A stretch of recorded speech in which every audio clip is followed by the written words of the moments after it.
அனைவருக்கும் வணக்கம். இது பார்த்திங்கன்னா சகஜ தீபம் முன்னால் வந்தது இந்த மாதிரி. எப்போது இது எந்த வருடம் அப்படின்னா ஜான்வரி 2012 ஸ்ரீ ராமச்சந்திர மிஷனின் ஆன்மீக காலாண்டு இதழ் ஓகேங்களா. ஸோ இதில் நம்ம என்ன பார்க்க போகிறோம் அப்படின்னா, இந்த மெடிடேஷனை கற்றுக்கிட்டு அது நல்லா சரியான ப்ராக்டிஸ் பண்ணி தொடர்ந்து ப்ராக்டிஸ் பண்ணிகிட்ருப்பாங்க இல்லையா, அவங்கள வந்துட்டு கற்றுக்கிட்டு ப்ராக்டிஸ் பண்ணுறவங்கள நம்ம அபியாசின்னு சொல்கிறோம், ரைட். ஸோ அவங்களுடைய அது என்ன அனுபவங்களை இங்கே வந்து கொடுத்துருப்பாங்க. அது நம்ம இன்றைக்கி என்ன அப்படின்னு ஒரு 2 பேருடைய அனுபவத்தை பார்ப்போம். சகஜ மார்க்கம் எனக்குள்ளிருந்து வெளிக்கொணர்ந்த எண்ணங்களும் மனப்போக்கும். ஓகேங்களா. அபியாசிகளின் கட்டுரைகள். முதலாவதாக நம்ம பார்க்க போகிறது இளமதி, பனங்குடி, திருநெல்வேலி மாவட்டம். அன்பு மாஸ்டருக்கு வணக்கம். சகஜ மார்க்கத்தில் சேர்ந்த பின்புதான் என் எண்ணத்திலும் மனப்போக்கிலும் புத்துணர்ச்சி மற்றும் தெளிவு ஏற்பட்டது. இயல்பாகவே எண்ணங்கள் என்பவை செயல்களாக வெளிப்படுகிறது. அப்படிப்பட்ட செயல் வடிவம் கொண்ட எண்ணத்தை சீர்படுத்திய என் அன்பு மாஸ்டருக்கு முதலில் என் பணிவான நன்றிகள். மார்க்கத்தில் சேர்வதற்கு முன்பு என் மனதில் மனிதர்களை பற்றிய வேறுபாடுகளும் முன்கணிப்புகளும் மற்றும் சுயநலமாகவும் இருந்தேன். பயிற்சியையும் மாஸ்டர் கூறியவற்றையும் என் வாழ்க்கையில் கடைபிடிக்க ஆரம்பித்தேன். அப்போது மாஸ்டர் கூறியதில் என் மனதை மாற்றிய ஒரு சிந்தனை என்னவெனில், நமக்கு கொடுக்கப்பட்ட எதுவுமே பிறருக்கு கொடுப்பதற்கே என்ற சிந்தனை துளி என் சுயநலத்திற்கு முற்றுப்புள்ளி வைத்தது. இதன் மூலம் பிறருக்கு உதவும் மனப்பான்மையும் மற்றவர்கள் எதையாவது என்னிடம் உள்ளதை கேட்கும்போது அதை அன்புடன் மனமுவந்து கொடுக்கும் மனப்பான்மையும் மலர்ந்துள்ளது. அதனால் எனக்கும் மற்றவர்களிடம் சகோதரத்துவம் மிகுந்த அன்பு வெளிப்படுகிறது. முன்பெல்லாம் நான் எனக்காக மட்டுமே செயல்புரிவேன். ஆனால் இப்பொழுது என்னால் இயன்ற அளவு மற்றவர்களின் செயல்களுக்கு துணை புரிய முடிகிறது. நான் என்கின்ற எண்ணம் சிறிது சிறிதாக மறைந்து நாம் என்கின்ற உயரிய எண்ணம் மெல்ல மெல்ல உதயமாகிறது. இவ்வாறு நம் ஒவ்வொருவரிடமும் உள்முகத்தன்மை மாற்றத்தை உருவாக்கி வேறுபாடில்லாத சமுதாயத்தை உருவாக்கும் மாஸ்டருக்கு நம் ஒத்துழைப்பை பரிபூர்ணமாக கொடுப்போமாக. அன்பு மாஸ்டருக்கு நன்றி.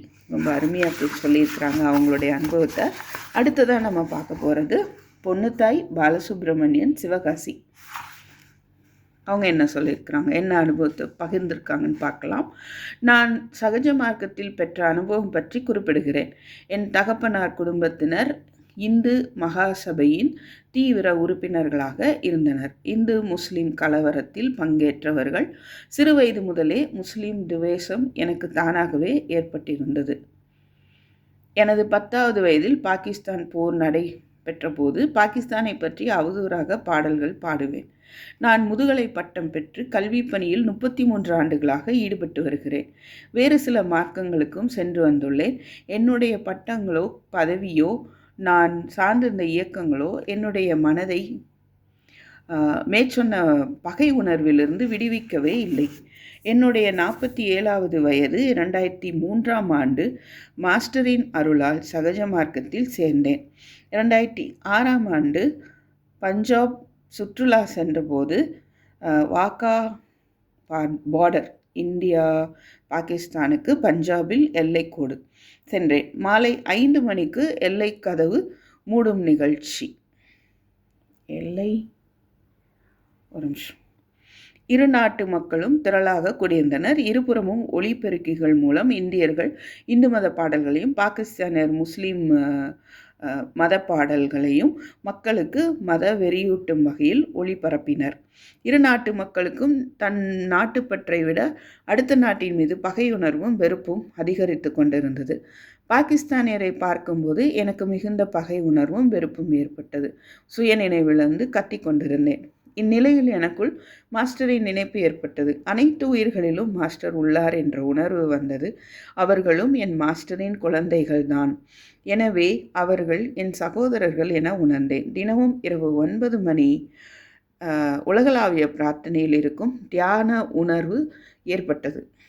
லக்னோவில் மாஸ்டரின் பிறந்த நாள் விழாவில் ஒரு பாகிஸ்தானிய சகோதரி மேடையில், சாருஜி, நீங்கள் இல்லாவிடில் எனக்கு வேறு யார் இருக்கிறார்கள் என்று பாடிய கவிதை ஞாபகத்திற்கு வந்தது.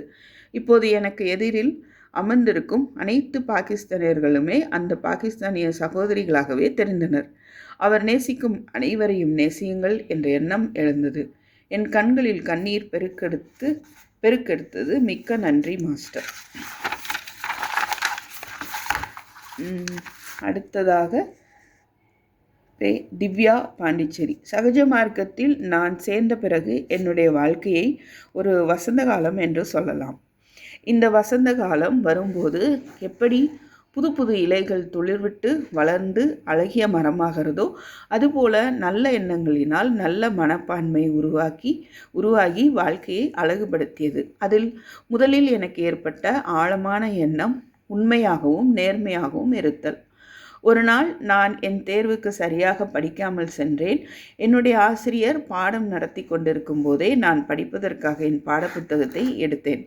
முதல் வாக்கியத்தை படித்தவுடனே மேற்கொண்டு என்னால் படிக்க முடியவில்லை. ஒரு நிமிடம் இதை மாஸ்டர் ஏற்றுக்கொள்வாரா என்று யோசித்தேன். மதிப்பெண் குறைவாக எடுத்தாலும் பரவாயில்லை என்று புத்தகத்தை மூடிவிட்டேன். ஒரு 10 நிமிடத்திற்கு என்னால் சொல்லவே முடியாத அளவிற்கு அவ்வளவு சந்தோஷம். நான் கல்லூரியில் இருக்கிறேன் என்பதே தெரியவில்லை. எப்பொழுதும் நமக்கு உண்மையாக இருக்க வேண்டும் என்றும் ஒருபொழுதும் நாம் நேர்மை என்ற பாதையிலிருந்து விலகக்கூடாது என்று உணர்ந்தேன். இதில் ஆச்சரியமான விஷயம், நான் தேர்வில் அதிக மதிப்பெண் எடுத்திருந்தது. எனக்கு என் லட்சியம் மாஸ்டரை போல் ஆக வேண்டும் என்பதில் நான் தெளிவு பெற சமுதாயத்தில் உள்ள ஏற்றத்தாழ்வு, ஆசை, பொறாமை, கோபம் அனைத்தையும் கடந்து செல்ல வேண்டும் என்ற வைராகியம் வந்தது. இதனால் உண்மையான புன்னகையும் சில இனிய சொற்களும் சகோதரத்துவத்தை வளர்க்க உதவியது. எப்பொழுதும் நான் சரியாக நடந்து கொள்கிறேன் என்ற அகங்காரமும் இருந்தது. அதனால் யாராவது தவறு செய்தாலும் என்னால் சகித்து கொள்ள முடியாது. நான் போக போக இந்த நிலை மாறி என்னை மாதிரி மற்றவர்களும் மாஸ்டரை தெரிந்து கொள்ளும் வாய்ப்பு கிடைத்திருந்தால் அவர்களும் மாற்றம் அடைவார்கள் என்று அவர்களுக்காக மாஸ்டரிடம் பிரார்த்தனை செய்ய ஆரம்பித்தேன். இப்படி விஷயத்தை அணுகுமுறை மாறியது. மாஸ்டர் கொடுக்கும் உணவை வீணாக்காமல் சாப்பிட வேண்டும் என்றும் கற்றுக்கொண்டேன். அடுத்ததாக பழனிராஜ், கண்ணமங்கலம். சகஜ மார்க்கம் என்பது பயிற்சி முறை அல்ல, வாழ்க்கை முறை என்ற மாஸ்டரின் அருள்மொழியை அனுபவபூர்வமாக உணர்ந்து கொண்டேன். சகஜ மார்க்கத்தில் சொல்லப்படாத எதுவும் புதிதாக வேறு எங்கும் சொல்லப்படவில்லை. தனி மனித ஒழுக்கம், கட்டுப்பாடு, ஆன்மீகம், லௌகீகம், சமுதாயம் என தொடங்கி கருவறை முதல் கல்லறை வரை ஒரு மனிதனின் வாழ்க்கைக்கு வேண்டிய அனைத்தும் சகஜ மார்க்கத்தில் தெளிவாக கூறப்பட்டுள்ளது.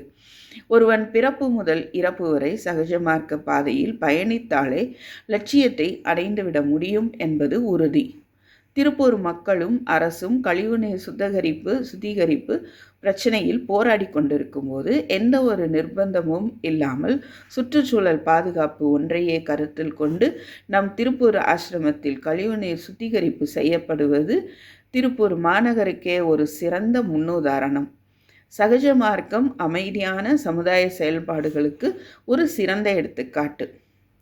நான் எனது என்றே பழகிவிட்ட உலகில் நாம் நமது என்ற பரந்த மனப்பான்மை கொண்ட சகஜ மார்க்க கோட்பாடுகள் முற்றிலும் வித்தியாசமானவை.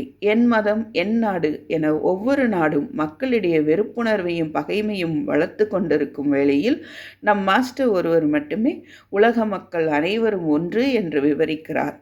இதை அவரது திருப்பூர் உரையின் போது 27/4/2011 புரிந்து கொள்ள முடிந்தது. இந்த உலகத்தில் உள்ள எவரும் சகஜ மார்க்க பயிற்சியை மேற்கொள்ளலாம் என்ற எளிய நிலை வேறு எந்த மதத்திலோ மார்க்கத்திலோ இருப்பதாக தெரியவில்லை. ஒவ்வொரு மதமும் என் மதம்தான் உயர்ந்தது, இங்கே வந்தால் உங்களுக்கு எல்லாம் கிடைக்கும் என விளம்பரம் செய்து கொண்டிருக்கும் உலகில் எந்த ஒரு சிறு விளம்பரமும் இல்லாமல், மக்களுக்கு எந்த ஒரு போலியான ஆசைகளும் காட்டாமல், ஆன்மீக முன்னேற்றம் ஒன்றை மட்டுமே குறிக்கோளாக கொண்டு செயல்படும் சகஜ மார்க்கம் கண்டு அதிசயிக்கிறேன். இந்த உலகம் உலகளாவிய சிந்தனை கொண்ட சகஜ மார்க்க பாதையில் வரும்போது காவல் நிலையங்களும் நீதிமன்றங்களும் போர்க்கருவிகளுக்கும் வேலையில்லாமல் போய்விடும். இந்த உலகம் உலகளாவிய சிந்தனை கொண்ட சகஜ மார்க்க பாதையில் வரும்போது காவல் நிலையங்களுக்கும் நீதிமன்றங்களுக்கும் போர்க்கருவிகளுக்கும் வேலையில்லாமல் போய்விடும்.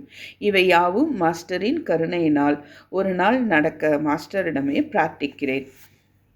நாம் மீண்டும் அடுத்த பதிவில் சந்திப்போம். நன்றி, வணக்கம்.